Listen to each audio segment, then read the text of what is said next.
Ms. Wilson, I believe you're next. You're recognized for 5 minutes.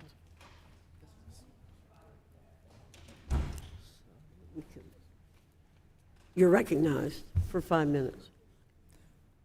I move to strike the last word. I said you're recognized for 5 minutes.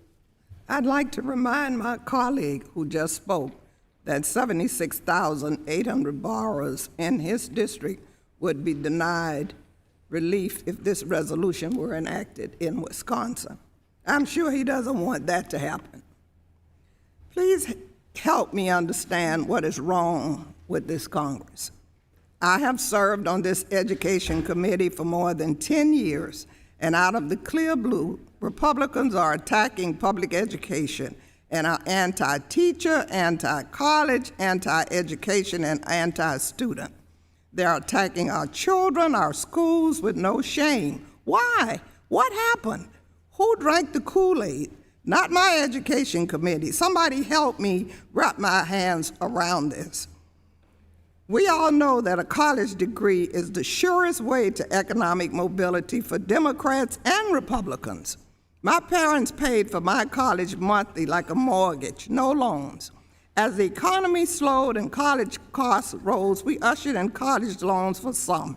And in 1973, because of the loans were overwhelming, the Pell Grant was born. But the Pell Grant could not keep up with the cost of college. Through the years, the student debt crisis grew. Now the crisis has turned into a life-altering catastrophe that is about to cancel lives and must be addressed and rectified now.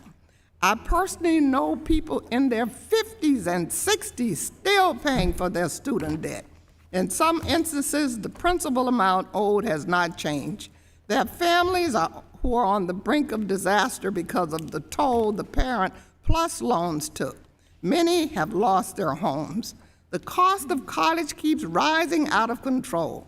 So President Biden said he raised student loans up to $20,000 for some and $10,000 for most, and the Republicans are whining. But why?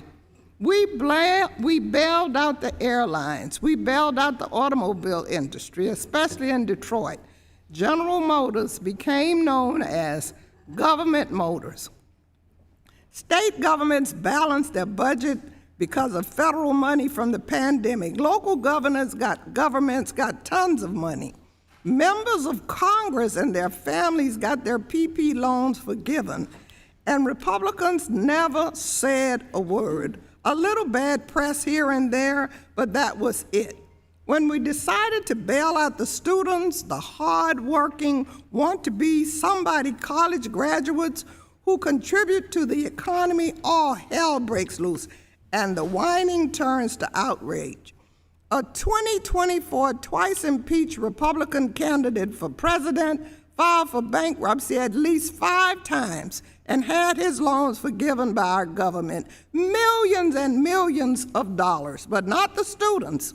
Where were you when we bailed out the airlines, the automobiles, local governments, your industry Republican colleagues, and the billionaire farmers who we bail out every year, the family members of Congress? When Republicans controlled both chambers and the White House in 2017, they gave billionaires $1.7 trillion in tax breaks. But today, they've come here to lecture this committee on the implications of giving everyday Americans money for student loan debt forgiveness. This is a double standard. I've asked my staff to research every member of the House and Senate who ever filed for any loan forgiveness, any bankruptcy, and I'm going to publish that report if this resolution comes to the floor. Let us help our children and the hardworking people who are making a difference, who deserve our support, who will help our economy, and our economy will prosper. This is the Education Committee. We should be advocating for our children and our students, no matter what. And I yield back. Thank you, Ms. Wilson.